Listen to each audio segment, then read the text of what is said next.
कभी सोचा है, एक ऐसा साम्राज्य जो आज के भारत से भी बड़े इलाके में फैला हुआ था, वो भी तब जब आज जैसी कोई टेक्नोलॉजी नहीं थी।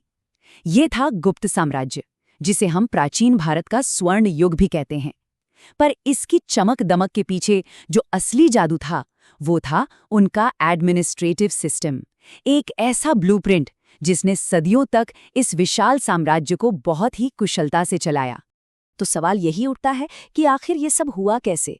वो कौन सी मशीनरी थी, कौन सा सिस्टम था जो न सिर्फ इस साम्राज्य को एक साथ जोड़े हुए था, बल्कि उसे तरक्की की नई ऊंचाइयों पर भी ले जा रहा था? चलिए आज इसी शानदार व्यवस्था की एक एक परत को खोलकर देखते हैं। इस सफर में हम सबसे पहले गुप्त प्रशासन की नींव को समझेंगे, फिर पिरामिड में सबसे ऊपर यानी सम्राट से लेकर गांव की सबसे छोटी इकाई तक जाएंगे, उनकी आर्मी और जस्टिस सिस्टम को देखेंगे और आखिर में जानेंगे कि हम आज भी उनसे क्या सीख सकते हैं। देखिए, गुप्त प्रशासन की पूरी फिलॉसफी सिर्फ एक शब्द पर टिकी थी, लोक कल्याण। उनका मकसद सिर्फ राज करना नहीं था, बल्कि एक ऐसा माहौल बनाना था जिसमें हर नागरिक खुशहाल और समृद्ध हो। तो चलिए इस एडमिनिस्ट्रेटिव पिरामिड के बिल्कुल टॉप से शुरू करते हैं, जहां सम्राट का स्थान था। प्रशासन की हर एक डोर सम्राट के हाथ में थी। मतलब पॉलिटिकल, एडमिनिस्ट्रेटिव, मिलिट्री, जुडिशियल, सारी पावर का सेंटर वही थे। वो सेना के कमांडर इन चीफ भी थे और उनका फैसला ही आखिरी माना जाता था। लेकिन यहाँ एक बड़ी दिलचस्प बात है। इतनी पावर होने के बावजूद गुप्त सम्राट खुद को एक तानाशाह नहीं बल्कि प्रजा का सेवक मानते थे। उनका सबसे बड़ा कर्तव्य था लोगों की भलाई सुनिश्चित करना, और यही सोच उन्हें बाकियों से अलग बनाती थी। जाहिर सी बात है, इतने बड़े साम्राज्य का हर फैसला कोई एक इंसान अकेले तो नहीं ले सकता। तो फिर उनकी मदद कौन करता था? यहीं से एक बहुत ही ऑर्गेनाइज्ड सिस्टम की शुरुआत होती है। सम्राट की मदद के लिए एक तरह का थिंक टैंक था, जिसे मंत्री परिषद कहते थे।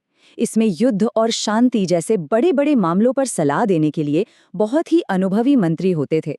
मजे की बात यह है कि सम्राट इनकी सलाह मानने के लिए मजबूर तो नहीं थे, पर एक अच्छा शासक हमेशा काबिल लोगों की सुनता है, और गुप्त सम्राट ठीक वैसा ही करते थे। ये पावर और समझदारी का एक बेहतरीन बैलेंस था।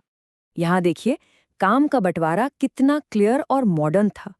जैसे आज फॉरेन मिनिस्टर, डिफेंस मिनिस्टर और लॉ मिनिस्टर होते हैं, ठीक वैसे ही तब महासंधि विग्राहिक, महाबलाधिकृत और महादंडनायक थे। हर डिपार्टमेंट का एक एक्सपर्ट हेड। यही स्पेशलाइजेशन गुप्त एडमिनिस्ट्रेशन को इतना एफिशिएंट बनाता था। और जो रोजमर्रा का सरकारी काम था, उसे चलाने के लिए थे कुमारामात्य। आप इन्हें प्राचीन भारत की आईएएस सर्विस भी कह सकते हैं। ये वो प्रोफेशनल ऑफिसर्स थे जो सरकार की नीतियों को जमीनी स्तर पर लागू करते थे और असल में प्रशासन की रीढ़ थे। तो केंद्र से ये पावर नीचे गांव-गांव तक कैसे पहुंचती थी? चलिए देखते हैं कि साम्राज्य को जमीनी स्तर पर कैसे बांटा गया था।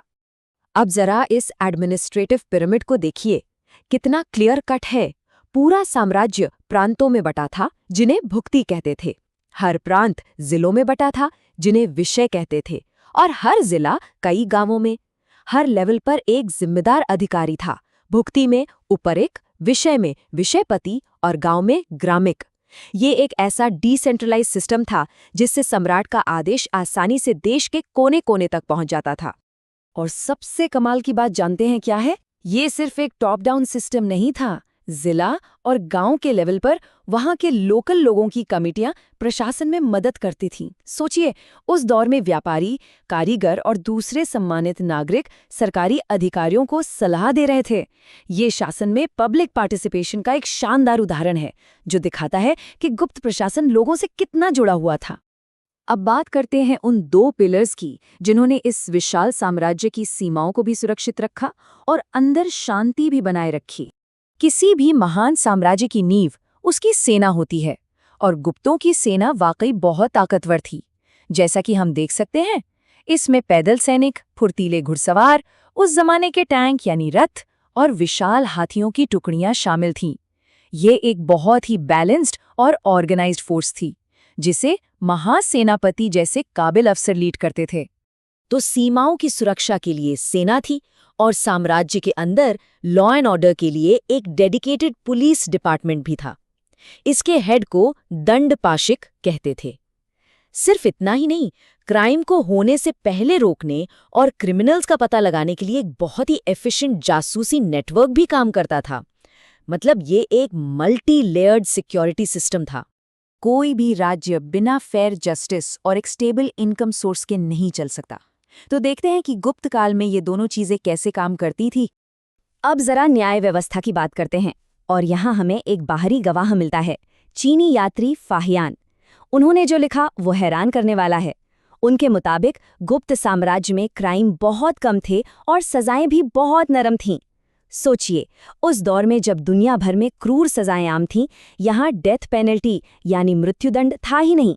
ज्यादातर गलतियों के लिए सिर्फ जुर्माना लगाया जाता था। ये एक बहुत ही मानवीय और विकसित न्याय प्रणाली की निशानी है। तो इस विशाल मशीनरी को चलाने का ईंधन मतलब पैसा कहाँ से आता था? राज्य के इनकम का सबसे बड़ा सोर्स था लैंड रेवेन्यू, यानी जमीन पर लगने वाला टैक्स। और जानते हैं ये कितना था? उपज का सिर्फ छठा हिस्सा।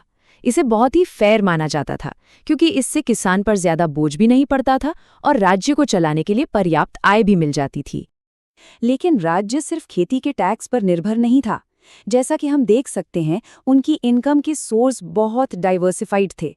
ट्रेड से लेकर माइंस तक, इंपोर्ट एक्सपोर्ट पर लगने वाली कस्टम ड्यूटी से लेकर अदालती जुर्मानों तक।